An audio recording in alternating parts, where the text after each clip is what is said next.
It's time now for a look at some local news. In the news, we here at WIFO WLP mourning the loss of Charlie Hubbard, who passed away Monday morning at the age of 90. He just recently celebrated his 90th birthday party, a celebration at the VFW with family and friends. Colbert County native had lived in Jesup since 1968, had to reside in Aiken, South Carolina for 8 years prior, owned and operated WAKN AM and WNEZ FM radio stations, and was a former owner of Jesup Broadcasting. Very active in the community, a Rotarian, Jesup Elk Lodge member, former president of the Wayne County Chamber of Commerce, member of the VFW, very active in community affairs, was staff sergeant in the U.S. Air Force serving in Korean conflict, and attended Trinity Baptist Church, enjoyed hunting and fishing. Survivors are his wife, Mary Morris Hubbard, his son, Charles Butch Hubbard Jr., both of Jesup, daughter Jean Ann H. Lewis of Aiken, South Carolina, a stepsister, Wanda G.W. Batten of Jacksonville, Florida, 6 grandchildren, Matt Hubbard, Chad Hubbard, Justin and Derek Lewis, Michelle Leach, Brooke Lewis, 7 great-grandchildren. Funeral services are set for 2 p.m. Wednesday, December 22nd from Reinhardt & Sons Funeral Home Chapel. Reverend Van Dempsey will be officiating. Active pallbearers will be family. Honorary friends will be the Liars Club members. Private family interment will be at Sunset Oaks Memorial Cemetery with the presentation of the U.S. flag. Family will receive friends an hour before the service, 1 to 2 at the Reinhardt & Sons Funeral Home Chapel. In lieu of flowers, memorials are requested to Hospice Aside Georgia Building Fund, 1625 Sunset Boulevard, Jesup GA 31545. Reinhardt & Sons Funeral Home, Jesup in charge of all the arrangements. In other news, Wayne County celebrated the life of legendary figure Lynn Haas on Monday afternoon at Jesup First Baptist Church. And as expected, a packed house on hand for the service. Pastor Felix Haynes had these comments during the service. He was a man of quiet faith. No worn-out cliches. He was real and never pious. Authentic, down to earth. His words always hit home. His family was his highest priority. From the 8th grade forward, to 59 years of marriage to Janice Johnson, they enjoyed a great love story. And today, I most of all applaud you for the love and care you provided him through these final difficult years. You did it well, and I am so grateful. Lana calls her dad my hero. The father who always gave to her unconditional love. His 2 granddaughters know Lynn's legacy. They will share those stories for years to come. And Linnell, how I love you. You knew the best in a brother. He wrote you letters to tell you about what was happening in his life as an athlete. But today, if Lynn Haas were here, he would tell you that the greatest asset in life's portfolio was his friends. You know the line, I want to live in a house beside the road and be a friend to man. That was Lynn. I know so many of you would affirm the knowledge of that special friendship. You have been inspired by him, and you would say today he was my hero. You would acknowledge his inspiration and admiration. It's a treasure to call Lynn Haas your friend.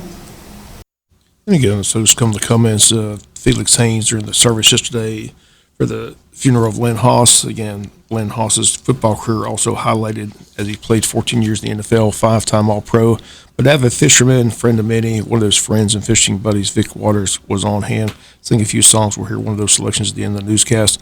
Both his 72 quarterbacks from the 72 Super Bowl team, Sonny Jurgensen, Billy Kilmer, also in attendance, and we'll hear from Billy Kilmer in sports. We'll come back with more news after this word from our sponsor, other commercial messages, so please stay tuned.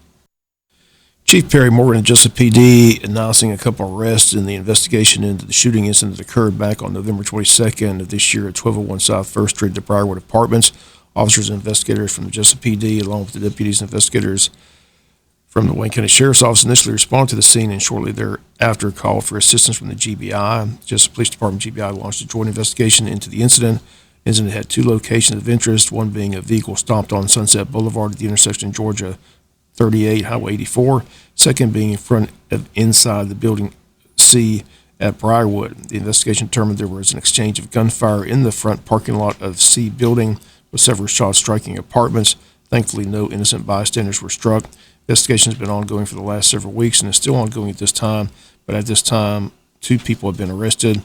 22-year-old Omani Shields of Jesup, charged with aggravated assault, possession of firearm during the commission of a felony. Jason Wilkerson, age 23, of Jesup, aggravated assault, possession of firearm during the commission of a felony. They state it's an active and ongoing investigation, may result in more charges and arrest. Chief Perry Morgan encouraged anyone with information pertaining to the case to contact the Jesup PD at 427-1300. Wayne County Board of Education held a call meeting Monday morning. The topic reapportionment and drawing the lines for the new districts in Wayne County. Hard to explain without looking at a map, but both representatives from the county and school board on hand, talking with the lady from Atlanta who helps draw the districts, telling Wayne County that they are not to include the prison population because prisoners in the state of Georgia simply cannot vote.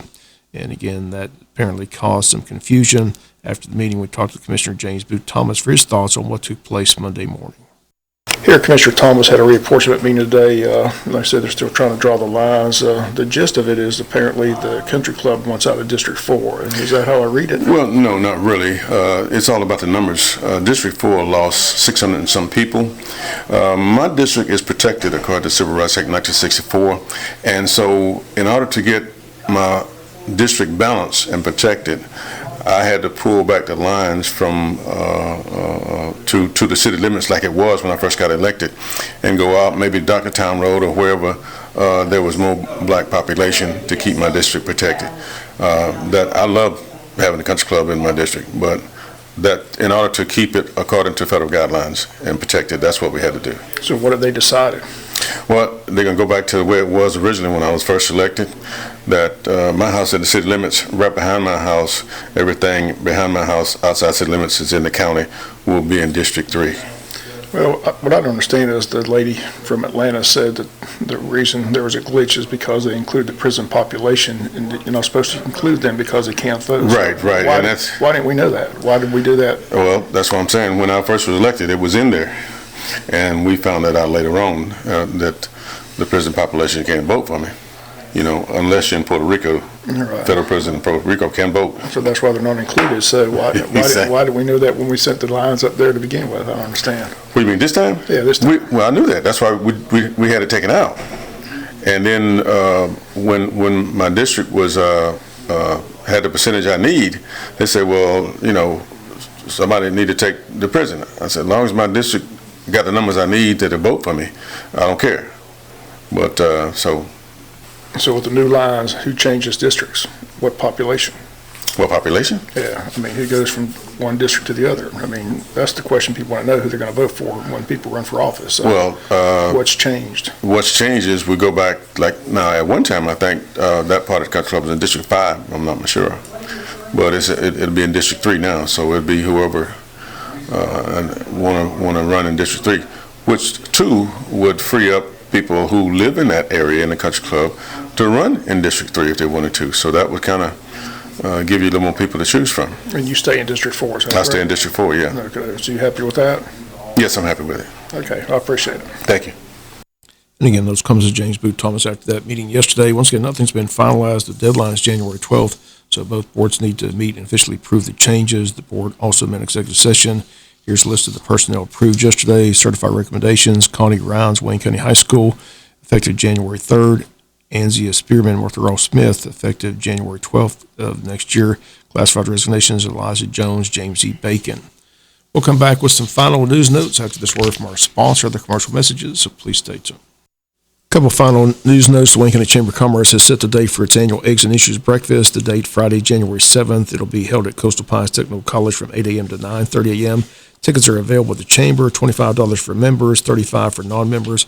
The event allows our local state leaders to give us a preview of what's expected to take place in the upcoming legislative session, which gets underway in January. On hand will be State Senator Blake Tillery, along with State Representatives Bill Werkheiser and Stephen Meeks. They'll preview what they expect to see take place in Atlanta during the session. And again, finally, Lynn Hoss buried yesterday. Lynn Hoss loved the Altamar River and loved to fish, and one of his fishing friends, the talented Vic Waters, told the story at Lynn's funeral of the two fishing and talking and discussing how they both were diagnosed with cancer the same week, but didn't want to talk about it out on the Altamar River. Vic said the conversation instead was if Vic passed before Lynn, Lynn would speak at Vic's funeral, and if Lynn passed before Vic, Vic would sing at Lynn's funeral. Well, that promise was kept on Monday. Vic Waters sang a few songs. Here was one of the selections at the funeral on Monday. I'm leaving my family. I'm leaving all my friends. My body is at home, but my soul's in the wind. Oh, the clouds are like headlines on a new front page sky. My tears are salt water, and the moon's full and high.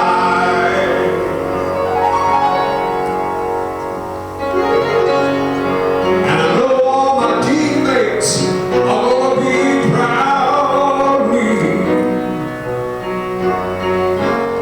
'cause many before me have been called by the sea. Oh, to be up in the crow's nest, just thinking I say, shiver me timbers, sailing away.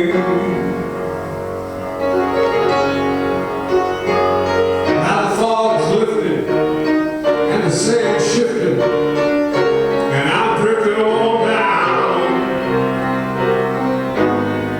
Oh, Captain Ahab, you ain't got nothing on me, so swallow me, don't follow me. I'm traveling alone. Blue water's my daughter, and I'm gonna skip like a stone.